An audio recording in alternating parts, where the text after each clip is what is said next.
வணக்கம் நண்பர்களே, இது உங்கள் கதை உலகம். எங்கள் பதிவுகளை லைக் பண்ணுங்கள், ஷேர் பண்ணுங்கள், எங்கள் சேனலுக்கு சப்ஸ்கிரைப் பண்ணி பக்கத்தில் இருக்க பெல் ஐக்கானையும் ப்ரெஸ் பண்ணுங்கள். அப்போ தான் என்னுடைய பதிவுகள் உடனுக்குடன் உங்களை வந்து சேரும். ஃப்ரெண்ட்ஸ், சுழல் பகுதி 20. இந்த கதையோட முன்னாடி பாகங்களை கேட்கணும்னா டிஸ்கிரிப்ஷன் பாக்ஸ் லிங்க் இருக்குது, அதில் கேட்கலாம். கதை பஞ்சபொய்கை கஷேத்திரம். கஜ தீர்த்தம், அக்னி தீர்த்தம், பிரம்ம தீர்த்தம், இந்திர தீர்த்தம் மற்றும் கைரம் என்கிற அல்லிக்குளம் ஆகிய 5 குளங்கள் இருந்ததால் அந்த பகுதி பஞ்சபொய்கை கஷேத்திரம் என்று 5 கேணி என்றும் அழைக்கப்பட்டு வந்தது. ஒவ்வொரு குளத்தின் அருகேயும் ஒரு மாலவனின் விண்ணகரம் இருந்தது. கஜ தீர்த்தத்தின் கரையில் தான் அஞ்சலை அணங்கு வசித்து வந்தாள். ஜெயவர்மன் அளித்த சுவடிகளை நரசிம்மவர்மனிடம் அவள் கொடுத்தது அந்த கஜ தீர்த்தத்தின் கரையில்தான். தந்திவர்மன் தனது பரிவாரங்களுடன் கடல்மலைக்கு வந்திருந்தான். பின்னிரவில் நிறைய விலங்குகள் நடமாடும் என்பதை அறிந்திருந்த அவன் பின்னிரவில் வேட்டையாடுவதற்காக மலையிலிருந்து புறப்பட்டான். விடுவதற்கான அறிகுறிகள் தென்பட வேட்டையாடியது போதும் என்கிற எண்ணத்தில் மலைக்கு திரும்ப எத்தனித்தான். அப்போது வானம் திடீரென்று பொத்துக்கொண்டது போன்று பேய் மழை பெய்ய துவங்க தந்திவர்மனும் அவனது பரிவாரங்களும் மழையில் சிக்கிக் கொண்டனர். அரசே, அருகாமையில் பஞ்சபொய்கை கஷேத்திரம் உள்ளது. அங்கு ஆலய மண்டபத்தில் தங்கிவிட்டு மழை நின்றதும் புறப்படலாம் என்று காவல் தலைவன் கூற தந்திவர்மன் சம்மதித்தான். துளசி காடுகளை கடந்து அல்லிக்கேணியை அடைந்தான். அவனது தந்தை நந்திவர்மனின் காலத்தில் 5 ஆலயங்களும் ஒருங்கிணைக்கப்பட்டு ஒரே ஆலயமாக எழுப்பப்பட்டிருந்தன. தந்திவர்மன் தனது பரிவாரங்களுடன் அல்லிக்கேணி ஆலயத்தின் முகப்பு மண்டபத்தில் நின்றான். மழை தொடர்ந்து பெய்து கொண்டிருக்க அப்போது மழையின் ஊடே யாழ் மீட்டப்படும் ஒலி கேட்டது. தொலைவில் தாளம்பூ குடை ஒன்று ஏந்தி ஒரு நங்கை வந்து கொண்டிருந்தாள். தந்திவர்மன் முதலில் கவனித்தது அவளது பாதங்களைத்தான். அவளது கார் சதங்கைகள் குலுங்க அவள் கையில் ஒரு யாழை ஏந்தியிருந்தாள். அவளது வலது தோளினில் யாழின் யாழி படிந்திருந்தது. தாழம்பூ குடையை நிலத்தில் வைத்தவள் யாழை மீட்டியபடி ஆலயத்தை பார்த்தபடி நின்றாள்.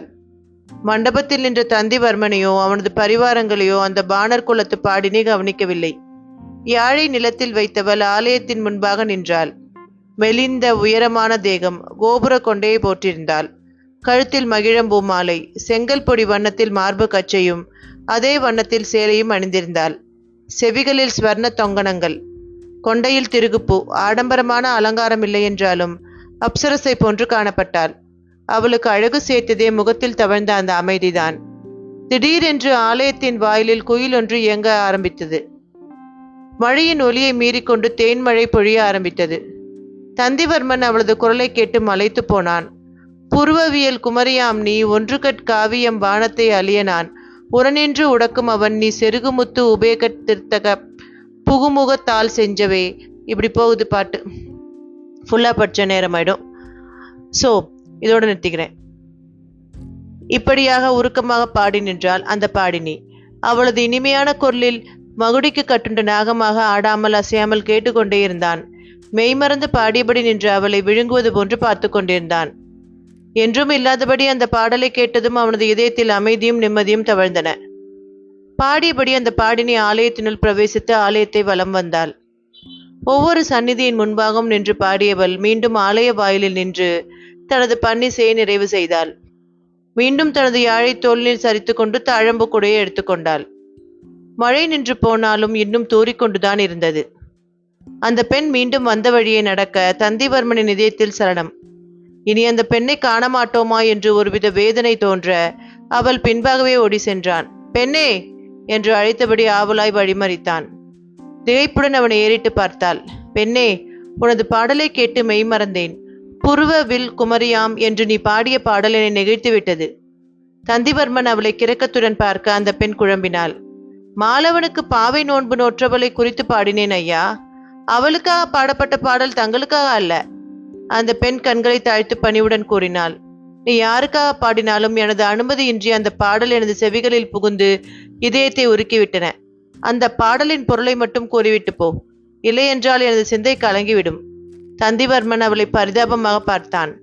அழகிய மாலவனை அடைவதற்கு உருவம் இல்லாத காமனை நோக்கி ஏன் பாவை நோன்பு நோக்கின்றாய்? உனது அழகிய வடிவு ஒன்றே அவனை உன்னிடம் சேர்ப்பித்து விடுமே என்று வில்லிபுத்தூர் கோதையை நோக்கி பாடினேன், அவ்வளவே என்றாள் அந்த பெண். அந்த பாடலை விளக்கும்போது அந்த பெண்ணின் முகத்தில் தென்படும் பரவசத்தை ரசித்தான் தந்திவர்மன். அந்த பரவசம் தொடரட்டும் என்று அந்த பாட்டை பற்றிய அடுத்த கேள்வியையும் தொடுத்தான். அற்புதம்! இந்த பாடலின் முழு பொருளினையும் சொல்ல முடியுமா? ஒரு பெண்ணை கவர வேண்டும் என்றால் முதலில் அவளுக்கு பிடித்தமான விஷயங்களை குறித்து பேச வேண்டும் என்பதை தெரிந்திருந்தான் தந்திவர்மன். இலக்கியமும் தமிழ்நாட்டமும் உடையவன் போல இருக்கிறதே. சற்றே வியப்புடன் அவனை ஏறிட்டு பார்த்த அந்த பாடினி பாடலின் முழு கருத்தையும் சொல்ல துவங்கினாள். அதாவது, மன்மதனோ ஒரு கரும்புவின் மட்டுமே உடையவன், ஆனால் நீயோ 2 கரும்புவில் போன்ற புருவங்களை உடைய குமரி. அவனுடைய அம்பு செங்கழு நீர்ப்பூ. அந்த அம்பை நானேற்றி போர் செய்வான் மன்மதன். நீயோ நாணமும் கருணையும் இயற்கையாய் 2 கண்களில் அம்புகளாய் கொண்டவள். உனது முகமோ செந்தீயை போன்று சிவந்து இருக்கும், அவன் முகமோ இருளடைந்து இருக்கும். யானையின் மத்தகங்களைப் போன்று சேலையால் மூடிய மார்பினை கொண்டவள் நீ. எவ்வளவு கஸ்தூரியை இறைத்தும் பொலிவு குன்றாத கஸ்தூரிமான் நீ. எனவே மாலவனை வெல்ல காமனை எதற்கு துணைக்கு அழைக்கிறாய்? உனது தேக வடிவே அழகனை உன்னிடம் சேர்ப்பித்துவிடும். இதுதான் பாடலின் முழு பொருள். அந்த பாடினி சற்றே வெட்கத்தினால் சிவந்த முகத்துடன் விளக்கினாள். அருமை அருமை, பாடலும் அருமை, உனது விளக்கமும் அருமை. தேனாக இசையை பொழிந்தாய், அமுதாக பொருளை விளக்கினாய். உனது அபிநயங்கள் நாடகமாக எனது உள்ளத்தை நிரப்பிவிட்டன. தன்னை மறந்து தந்திவர்மன் கூற அந்த பெண் பதைபதைத்து போய் நோக்கினாள். வாலிபரே, என்ன வார்த்தைகளை கூறுகிறீர்கள்? நான் மாலவன் சேவையில் ஈடுபட்டிருக்கும் வானர் குல மகள். பாடினியின் பாடல்கள் பரந்தாமனுக்கு மட்டுமே. சற்றே காட்டத்துடன் ஒலித்தது அவளது குரல். உனது பெயரை கூறு என்று கூற அவள் மௌனம் சாதித்தாள். முன்பின் பார்த்திராத ஒரு ஆண் மகனிடம் எப்படி பெயரை சொல்லுவது? ஏதோ பாடலை பற்றி விளக்கம் கேட்டான் என்று பதிலளித்தால் அதீத உரிமை எடுத்துக்கொள்கிறான். பிரதானிகளில் ஒருவர் ஓடி வந்தார். அரசே, மழை நின்றுவிட்டது, காஞ்சிக்கு புறப்படலாமா? அவர் கேட்டதும் தான் தந்திவர்மனின் ஆடை அலங்காரங்களை நோக்கினாள். அவனது ஆடம்பரமான ஆடையும் ஆபரணங்களும் அவன் மன்னன் என்பதை புலப்படுத்தின. தொலைவில் நின்ற புறவிகளும் கூடியிருந்த அவனது மெய் காவலர்களும் அவன் பல்லவ மன்னன் என்பதை ஊர்ஜிதம் செய்தன. மன்னித்து விடுங்கள் அரசே, தாங்கள் யார் என்று தெரியாமல் பேசிவிட்டேன். எனது பெயர் கோகிலவாணி, மாதங்க பாணரின் மகள். அவருக்கு ஆனந்த பாணன் என்று ஒரு மகனும் உண்டு. நான் 7 தந்திகளை உடைய சிறு யாழ் கொண்டு பாடுபவள். எனது தந்தையும் மன்னனும் 21 தந்திகளை மீட்டும் பெரும் பாணர்கள் என்றாள். தான் அரசன் என்றவுடன் கேட்காமலேயே பதில்கள் வருவதை உணர்ந்தான் தந்திவர்மன். இந்த பகுதியை சேர்ந்தவளா நீ? தந்திவர்மன் கேட்டான். இல்லை மன்னா, தென்காஞ்சியில் பாணர் சேரியை சேர்ந்தவள். வழக்கமாக அத்திமலையில் பன்னிசை பாடி அத்திமலை தேவனை மகிழ்வித்தவர் எனது பாட்டனார். மேலும் ஆலய மேற்கு புறத்தில் ஒரு நந்தவனம் அமைத்து புஷ்ப கைங்கர்களை செய்து கொண்டிருந்தோம். மேற்கு வாசலை மூலவாசல் ஆக்கியதால் எங்களது நந்தவனம் நீக்கப்பட்டது. மேலும் காம்போஜ தேவராஜ மார்க்கத்தின் தலைவர் சிம்மபபு நாங்கள் பன்னிசை பாடுவதற்கு தடை விதித்தார். அவர்களுடைய தேவராஜ மார்க்கத்தின் விஸ்வநாத ஆகமங்களில் ஆலயங்களில் பன்னிசைப்பது தடை விதிக்கப்பட்டுள்ளது என்றார்கள். வேறு வழியின்றி நாங்கள் இந்த பகுதிக்கு குடிபெயர்ந்தோம். சற்றே வருத்தத்துடன் கூறினாள் கோகிலவாணி. கோகிலவாணி, பொருத்தமாகத்தான் பெயரை வைத்திருக்கிறார் உனது தந்தை. விரைவில் நீங்கள் பழையபடி அத்திமலையில் பன்னிசை பாடி அத்திமலை தேவனை மகிழ்விக்கலாம் என்றதும் கண்கள் விரிய அவனை நோக்கினாள். அவளது தந்தை மாதங்கபாணருக்கு காஞ்சியை விட்டு வந்துவிட்டோமே என்கிற வருத்தம் அதிகம் இருந்தது. மன்னர் கூறியதை கேட்டால் எவ்வளவு சந்தோஷம் அடைவார். ஓடி சென்று தந்தையிடம் அப்போதே அந்த தகவலை கூற வேண்டும் என்பது போன்று பரபரத்தாள். கோகிலவாணி, உனது இனிய பாடலால் இன்றைய பொழுது நன்றாக விடிந்தது என்று கூறியவன் தனது குதிரையை நோக்கி சென்றான். நான் யாரை பார்த்தேன் தெரியுமா? மன்னர் பெருமானை. எனது பாடலை கேட்டு மலைத்து விட்டார். விரைவில் நம்மை மீண்டும் அத்திமலையில் பன்னிசை செய்வதற்கு ஏற்பாடுகள் செய்வதாக கூறியுள்ளார். பேர் ஆனந்தத்துடன் அவள் கூற அவளது தந்தையும் மன்னனும் மலைப்புடன் அவளை பார்த்தனர். குதிரையின் மீது சென்றபோது தந்திவர்மன் திடுக்கிட்டு நின்றான். இப்போது அவனது செவியில் புதிய பாடல் ஒன்று கேட்டது. கரகரத்த குரலில் வைணவ துறவி ஒருவர் பாடியபடி வந்தார். தந்திவர்மன் திடுக்கிட்டான். நந்தியின் தலை கொய்யப்படும், பெருநந்தியின் மானம் பங்கப்படும், வீணையின் தந்திகள் அறுபடும், சிறுநந்தியின் தேகம் பொசுக்கப்படும், தொண்டை கிழிபடும், அபராதம் செய்தவனின் தலை சீவப்படும், அத்துடன் பல்லவம் சமாதி நிலையை அடையும். சுவாமி, இப்போதுதான் இந்த காலை பொழுது நன்றாக விழுந்தது என்று கூறினேன். அதற்குள் என் இதயத்தை பிடக்க வைக்கும் பாட்டினை பாடி வருகிறீர்களே, தாங்கள் யார்? தந்திவர்மன் கேட்டான். பாடினியின் பாட்டை கேட்டு பரவசம் கொண்டாய். இந்த நாடோடியின் பாட்டை கேட்டு அதிர்ந்து நிற்கிறாய். அவள் பாடியது தெய்வீகம், நான் பாடியது ஆருடம். எதிர்கால பல்லவத்தை காக்க வேண்டுமென்றால் நீ உன்னை புரிந்து கொள்ள வேண்டும். நான் சோழ நாட்டு திருமங்கை மன்னன் அமைச்சராக இருந்தவன். ராஜ சிம்ம பல்லவனின் பெயரன். பழைய பல்லவ தளபதி உதயச்சந்திரன் என்னை உன்னிடம் அனுப்பியிருக்கிறான், பல்லவத்தை காக்க வேண்டி. சாயாவக்ரர் கூறியதும் அதிர்ந்தான் தந்திவர்மன்.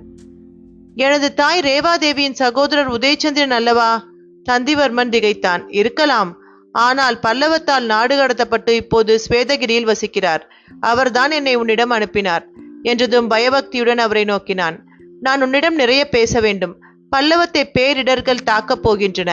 அதை தவிர்க்க வேண்டுமென்றால் நீ என்னை உனது ஆசானாக கொள்ள வேண்டும்.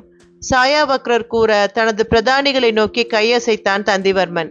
சுவாமிக்கு ஒரு புறவியை கொண்டு வாருங்கள் என்றவுடன் ஒரு கரிய நிற குதிரையை அழைத்து வந்தான் ஒருவன். நல்லது நடக்க வேண்டும் என்று தந்திவர்மனுடன் செல்கிறேன்.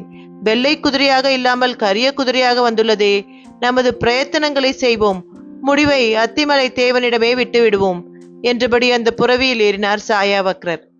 கடம்ப தேசத்து இளவரசி அக்கல நிம்மடியை தந்திவர்மனுக்கு மணமுடிப்பது என்று ரேவாதேவி தனது ஆலோசகர்களுடன் பேசிக் கொண்டிருந்த அதே சமயத்தில்தான் கோகிலவாணி பாடினியிடம் தனது மனதை பறிகொடுத்து விட்டிருந்ததை உணர்ந்தான் தந்திவர்மன். அல்லிக்கேணியில் இருந்து தன்னுடன் பயணித்த சாயாவக்ரிடம் தனது எண்ணத்தை கூறியவுடன் அவர் கடகடவென்று நகைக்கத் தொடங்கினார். இப்படித்தான் வெள்ளக்குளம் என்கிற பகுதிக்கு நாங்கள் சென்றபோது திருமங்கை மன்னன் அங்கு நீர் எடுக்க வந்த குமுதவல்லி என்கிற வைணவ பெண்ணை கண்டதும் காதல் கொண்டு அவள் நினைவாகவே இருந்து மன்னர் பதவியை விட்டு கல்வனாகி பிறகு பரத்துவத்தில் இணைந்தார். நீயும் மன்னனாக இருந்து சாதாரண ஒரு பாடினையை காதலிக்கிறாய். உனது அரச குடும்பம் இதற்கு இசைவு தர வேண்டுமே. சாயாவக்ரர் கூறியதும் தந்திவர்மன் யோசித்தான். நானும் ஓரளவிற்கு பல்லவ குடும்ப சரித்திரம் அறிவேன் சுவாமி. நரசிம்ம பல்லவன் சாமவை என்கிற சாதாரண வைணவ குடும்பத்திலிருந்து பெண் எடுத்து அவளை அரசியாக அமர்த்தியிருக்கிறான். மகாமலனால் முடிந்தது, இந்த தந்திவர்மனால் முடியாதா? தந்திவர்மன் கேட்டான். நியாயமான கேள்விதான். ஆனால் இதற்கான விடையும் நீதான் கூற வேண்டும். ஆனால் நீ எடுத்து வைக்கும் ஒவ்வொரு அடியும் மிக எச்சரிக்கையாக வைக்க வேண்டும் என்று மட்டும் கூறினார் சாயாவக்ரர். சுவாமி, உதய சந்திரரை பற்றி நான் நிறையவே அறிந்திருக்கிறேன். பல்லவத்தின் மீது அதிக பக்தி செலுத்தியவர். அவரே தங்களை என்னிடம் அனுப்பியிருக்கிறார் என்றால் உங்களது வழிகாட்டுதல் படி நான் நடக்கிறேன். அரண்மனைக்கு சென்றதும் தங்களை எனது அரசியல் ஆலோசகராக நியமிக்கிறேன். தாங்கள் எனக்கு அரசியல், குடும்ப வாழ்க்கை, ஆன்மீகம், போர்க்களை அனைத்திற்குமே உறுதுணையாக இருக்க வேண்டும். தந்திவர்மன் உணர்ச்சியுடன் கூறினான். தந்திவர்மா, நான் சேத்ராடனம் செய்து கொண்டிருந்தவன். உதயச்சந்திரன் கேட்டுக்கொண்டதாலேயே உன்னிடம் வந்திருக்கிறேன். யார் உனக்கு எனது ஆலோசனைகளை கூறினாலும் அது எனது ஆலோசனைகளாகவே இருந்தாலும் கூட பாலையும் நீரையும் பிரித்து பருகும் அன்னப்பறவையை போன்று நல்லதை ஏற்று தீயதை புறக்கணிக்க கற்றுக்கொள். பல்லவத்திற்கு ஷீன திசை துவங்கிவிட்டது. உன்னால் பல்லவம் அழிந்தது என்று இல்லாமல் காய்களை சாமர்த்தியமாக நகர்த்து. காம்போஜத்தின் ஆதிக்கம் அழிக்கப்பட வேண்டியதுதான். ஆனால் உனது தாய் அவர்களின் பக்கம் இருக்கிறாள் என்பதை மறந்துவிடாதே. காம்போஜ காஞ்சியின் பிரச்சனை தாய் மகனிடையே பிரச்சனையாக மாறிவிடாமல் பார்த்துக்கொள். தன்னால் இயன்ற அளவு அவனுக்கு ஆலோசனைகளை கூறினார் சாயாவக்ரர். தந்திவர்மன் காஞ்சிக்கு வந்து சேர்ந்ததும் பிரச்சனைகள் துவங்கிவிட்டன. ராஜமாதா தங்களுக்காக காத்திருக்கிறார். முக்கியமான பிரச்சனை ஒன்றை விவாதிக்க வேண்டுமாம். புதிய அரண்மனை அதிகாரி விமலவர்மர் வந்து பணிவுடன் அறிவித்தார். தளபதி சூடாமணிவர்மனின் உறவினர் ஐவரும் காம்போஜத்தையே சேர்ந்தவரே. முந்தைய தினமாக இருந்தால் தாய் அழைத்ததும் காண ஓடோடி சென்றிருப்பான். ஆனால் இப்போது முற்றிலும் புதிய தந்திவர்மன் ஆயிற்றே. ஒரு செவியில் கோகிலவாணியின் இனிமையான பன்னிசை ஒலித்துக் கொண்டிருக்க, மறு செவியில் உதயச்சந்திரன் அனுப்பிய சாயாவக்ரர் கூறிய அறிவுரைகள் ரீங்கரித்துக் கொண்டிருந்தன. உதயச்சந்திரனை பற்றி காஷ்யப சதகர்ணி இவனுக்கு பல கதைகளை கூறியிருக்கிறார். பல்லவத்திற்காக தனது உயிரை தருபவர்கள் பட்டியலில் அவன் பெயர்தான் முதலில் இருக்கும். தானே பல்லவ மன்னனாக அமரக்கூடிய சந்தர்ப்பங்கள் கிட்டியும் அதனை தான் ஏற்காமல் காம்போஜத்திலிருந்து அழைத்து வரப்பட்ட நந்திவர்மனுக்காக பாண்டியர்கள் மற்றும் சித்திரமாயனை எதிர்த்து போராடினான் என்றெல்லாம் அறிந்திருக்கிறான். உதயச்சந்திரன் தனது தாய் ரேவாதேவியின் சகோதரன் என்பதையும் அறிந்திருந்தான். தனது தாயும் தந்தையும் அவனிடம் நன்றியுடன் நடக்கவில்லை என்பதையும் புரிந்து கொண்டிருந்தான். தன்னையும் அறியாமல் உதயச்சந்திரன் மீது ஒருவித பக்தியை வளர்த்திருந்தான். ஆனால் உதயச்சந்திரனே இவனை வழிநடத்துவதற்காக சாயாவக்ரரை அனுப்பியதும் அவனுள் ஒருவித துணிவு ஏற்பட்டிருந்தது. காம்போஜம் கலந்துவிட்ட பல்லவ குருதியில் காம்போஜத்தை வடிகட்டிவிட்டு மீண்டும் காஞ்சியின் பெருமை நிலைநாட்ட வேண்டும் என்கிற எண்ணம் தனது முன்பாக நிற்கும் விமலவர்மரை கண்டதும் அவனுள் பிறந்தது. ராஜமாதா அழைப்பது இருக்கட்டும், மன்னன் அழைப்பதாக தலைமை அமைச்சர் கிரிராஜை அழைத்து வாருங்கள். மிகவும் முக்கியமான அறிவிப்பு ஒன்றை செய்ய வேண்டியுள்ளது. தந்திவர்மனின் குரலில் ஒலித்த உறுதி விமலவர்மரின் புருவங்களை உயர்த்த செய்தது. தாய் அழைக்கிறாள் என்றால் இதோ வருகிறேன் என்று முணுமுணுத்தபடி தாண்டுகால் நடை போடுபவன் இன்று நிதானமாக இருக்கையில் சரிந்தபடி தலைமை அமைச்சரை அழையுங்கள் என்று கூறுவது விந்தையிலும் விந்தையாக இருந்தது அவருக்கு. மன்னன் தந்திவர்மனுடன் ஒரு வைணவ துறவி வந்து விருந்தினர் மாளிகையில் தங்கியிருக்கிறார். யார் அவர் என்று தெரியவில்லை என்று ஒற்றன் தெரிவித்துக் கொண்டிருந்த செய்தியை செவிகளில் உள்வாக்கி கொண்டிருந்த கிரிராஜர் அரண்மனை அதிகாரி விமலவர்மர் அவசரமாக வந்து மன்னர் தன்னை அழைப்பதாக கூறியதும் விசித்திரமாக அவரை பார்த்தார். மன்னன் என்னை அழைக்கின்றாரா? ராஜமாதா அவரை சந்திக்க காத்திருக்கிறார் என்கிற தகவலை அவரிடம் தெரிவித்தீரா? திகைப்புடன் கேட்டார் கிரிராஜர். சொல்லாமல் இருப்பேனா? வழக்கமாக தாய்ப்பசுவை நோக்கி ஓடும் கன்றாக ஓடி செல்வார். இன்று ஏனோ அலட்சியமாக அமர்ந்து கொண்டார். விமலவர்மர் கூறியதும் முகவாயை நீவி விட்டு கொண்டார் கிரிராஜர். வேட்டையாடிய களைப்பாக இருக்கும் என்று தனக்குள் கூறியபடி எழுந்தவர் தனது அங்க வஸ்திரத்தை அழகாக மடித்து தனது தோளில் மாலையாக போட்டுக்கொண்டு மன்னனை காண்பதற்கு சென்றார். தந்திவர்மன் தன்னை அழைத்தது ராஜமாதாவுக்கு தெரியுமா என்று யோசித்தபடி நடந்தார். கிரிராஜர் மன்னனின் அறையை நெருங்கும் போது உள்ளே பேச்சு குரல் கேட்க வியப்புடன் உள்ளே நுழைந்தார். உள்ளே ஒரு வைணவ துறவி அமர்ந்திருக்க அவரிடம் பயபக்தியுடன் பேசிக் கொண்டிருந்தான் தந்திவர்மன். உள்ளே நுழைந்த கிரிராஜரை துறவி அலட்சியமாக நோக்க தந்திவர்மன் அவரை பார்த்தான். சாயா வக்ரரே, இவர்தான் தலைமை அமைச்சர் கிரிராஜர், தந்திவர்மன் கூறினான். அத்திகிரிக்கு மட்டும் ராஜா இல்லை, ஐராவதகிரிக்கும் சேர்த்தேவா? சாரி, அத்திகிரிக்கு மட்டும் ராஜா இல்லை, ஐராவதகிரிக்கும் சேர்த்தேவா? நையாண்டியுடன் கூறி சிரித்தார் சாயாவக்ரர். கிரிராஜரின் முகம் சிரித்தது. யார் இந்த துறவி? தான் தலைமை அமைச்சர் என்று கூறியும் எழுந்து நிற்காமல் கேலி பேச்சு வேறு செய்கிறார்களே. சந்தர்ப்பம் கிடைத்தால் இமயகிரிக்கு கூட நான் ராஜனாக திகழும் திறமை உள்ளவன், போலியாக சிரித்தபடி கூறினார் கிரிராஜர். இமயத்தில் சேரக்கொடி நாட்டப்பட்டு விட்டது. எங்கள் கரிகாலன் சோழத்திலிருந்து கல்லெடுத்து வந்து வலுவான சோழத்திற்கு அடிக்கல் நாட்டிவிட்டான். இமயகிரிக்கு அலைந்தீர் என்றால் ஐராவதகிரியும் கை நழுவி போய்விடும். எச்சரிக்கையுடன் இருங்கள், சிரிக்காமல் கூறினார் சாயாவக்ரர். ஆனால் உள்ளுக்குள் அவர் நகைத்து கொண்டிருப்பது கிரிராஜருக்கு நன்றாகவே புரிந்தது. மன்னா, தாங்கள் அழைத்ததாக விமலவர்மர் கூறினார். ஆம் தலைமை அமைச்சரே, ஒரு முக்கிய அறிவிப்பினை செய்ய நினைக்கிறேன். இவரது பெயர் சாயாவக்ரர். தற்போது துறவியாக இருந்தாலும் ஒரு காலத்தில் மாவீரர் காம்போஜத்தில் இருந்து வந்த எனது தந்தை நந்திவர்மனின் உயிரை பாண்டியர்களிடமிருந்து காத்து பல்லவ அரியணையில் அமர வைப்பதற்கு காரணமாக இருந்த ஆலி நாடரின் அமைச்சராக திகழ்ந்தவர். என் மீது பாசம் கொண்டவர்.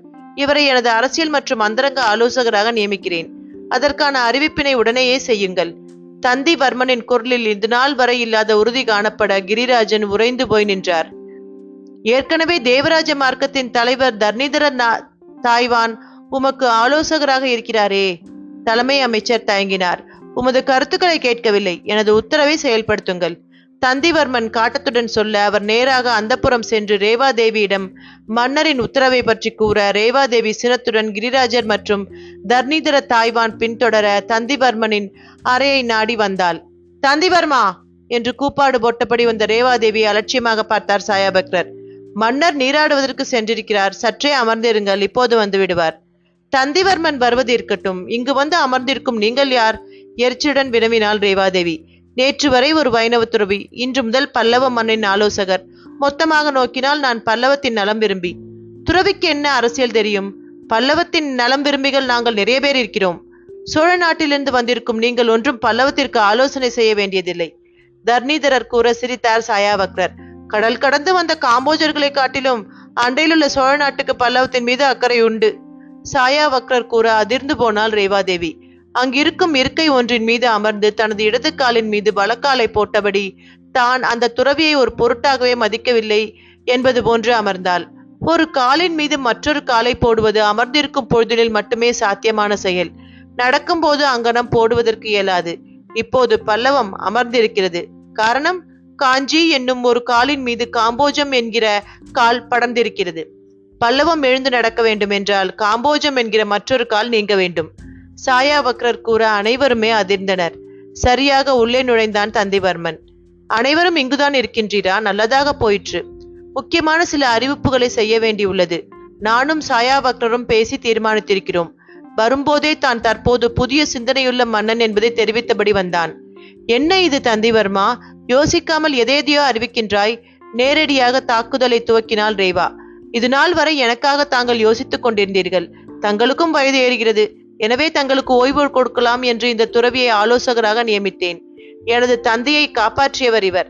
என்னையும் நன்றாகவே வழிநடத்துவார் என்ற தந்திவர்மன், கிரிராஜரே, சில புதிய முடிவுகளை அறிவிக்க உள்ளேன். முதலில் அத்திமலை ஆலயத்தின் தொன்மையை கருத்தில் கொண்டு புதிதாக செய்துள்ள மாற்றங்களை நிறுத்தி பழைய சம்பிரதாயங்களை மீண்டும் நிலைநாட்ட எண்ணியுள்ளேன். அதன்படி ஆலயத்தினுள் பாணர்கள் பன்னிசை பாடுவதற்கு அறிவிக்கப்பட தடையை நீக்குகிறேன். தடை செய்யப்பட்ட பன்னிசைக்கும் பாணர்கள் மீண்டும் ஆலயத்தினுள் வந்து பாடுவதற்கு அனுமதி வழங்குகிறேன். தேவராஜ மார்க்கம் கடல் கடந்து வந்த மார்க்கம். அந்த மார்க்கத்தின் ஆகமங்களான விஸ்வநாத ஆகமங்களை கொண்டு எதற்காக அத்திமலை தேவனை ஆராதனை செய்ய வேண்டும்? எனவே பழைய ஆகமங்களின்படியே ஆராதனைகள் இனி அத்திமலையில் நடைபெறும் என்று அரசாங்க உத்தரவினை இடுகிறேன். தாங்கள் எச்சரிக்கையுடன் எழுப்பிய கோட்டை ஒரு நொடியில் நிர்மூலமாவதைக் கண்டு திகைத்து நின்ற காம்போஜத்தினர் ராஜமாதாவை நோக்க அவள் ஆவேசத்துடன் சாயாவக்ரரை பார்த்தாள். இதெல்லாம் நீர் செய்யும் வேலைதானே? ரேவா அவரை உறுத்து பார்த்தாள். இல்லை ராஜமாதா, மறைந்து நிற்கும் அத்திமலையான் செய்யும் வேலை. அவன் தன்னை வெளிப்படுத்திக் கொள்ளும் நேரம் நெருங்கிக் கொண்டிருக்கிறது. தான் வருவதற்கு முன்பாக சீர்கெட்டு நிற்கும் தனது அத்திமலை ஆலயத்தை சீர் செய்து கொண்டிருக்கிறான் போலும். அத்திமலை தேவன் தன்னை வெளிப்படுத்திக் கொள்ளும் நேரம் நெருங்குகிறது. சாயாவக்ரர் இப்படி கூறியதும் மெய்சுளித்து போனது தந்திவர்மனுக்கு. மீண்டும் அத்திமலை தேவன் தனது சந்தினிக்கு வந்து கிழக்கு நோக்கி நிற்பான். அது எனது ஆட்சியில் நடக்கும். தந்திவர்மன் உணர்ச்சியுடன் கூற சாயாவக்ரர் அவனை ஆனந்தத்துடன் நோக்கினார். தரணிதரரும் கிரிராஜரும் துறவியை சந்தேகத்துடன் நோக்கினார்கள். தந்திவர்மனின் குரலில் இவ்வளவு உறுதி காணப்படுகிறது என்றால் அந்த துறவிக்கு காணாமல் போன தேவ உடும்பர அத்திமர தேவராஜனின் பிரதிமை இருக்கும் இடம் தெரியும் போலும். ரேவாதேவிக்கு தந்திவர்மன் தனது பிடியிலிருந்து நழுவிக் கொண்டிருக்கிறான் என்பது புரிந்து போனது. திருமணம் என்கிற கடிவாளத்தை வைத்து தனது பிடியை மீண்டும் இருக்க வேண்டியதுதான். தந்திவர்மா, கடம்ப மன்னர் ஷஷ்டி தேவா பதவியேற்று 40 ஆண்டுகள் நிறைவடைந்ததை மாபெரும் வைபவமாக கொண்டாடுகிறார்களாம். நீயும் நானும் அந்த வைபவத்தில் கலந்து கொள்ள வேண்டும். உனது தந்தை நந்திவர்மனுக்கு பல உதவிகளை செய்துள்ளனர். எனவே நாம் அவசியம் போக வேண்டும். அதனை கூறுவதற்குத்தான் நான் உன்னை அழைத்தேன் என்றபடி உள்ளுக்குள் பொங்கிக் கொண்டிருந்த கோபத்தை அடக்கியபடி அறையை விட்டு வெளியேறினாள் ரேவாதேவி. மற்றவர்கள் அவளை பின்தொடர தந்திவர்மன் சாயாவக்ரரை பணிவுடன் நோக்கினான். எப்படி எனது செயல்பாடு? தந்திவர்மன் கேட்க அவனது முதுகில் தட்டி கொடுத்தார் சாயாவக்ரர். முதல் அடியை சரியாக அளந்து விட்டாய். 2வது அடியையும் சரியாக அளந்து வைத்து 3வது அடியை காம்போஜத்தின் தலையில் வைத்து நிலத்தோடு நிலமாக அழித்து விட வேண்டும். உதயச்சந்திரன் உன்னை பற்றி அறிந்தால் உண்மையிலேயே மகிழ்ந்து போவான். சாயாவக்ரர் கூற தான் சந்தித்தே இருந்திராத உதயச்சந்திரனுக்கு மனத்தால் நன்றியினை காணிக்கையாக்கினான் தந்திவர்மன். தொடரும்.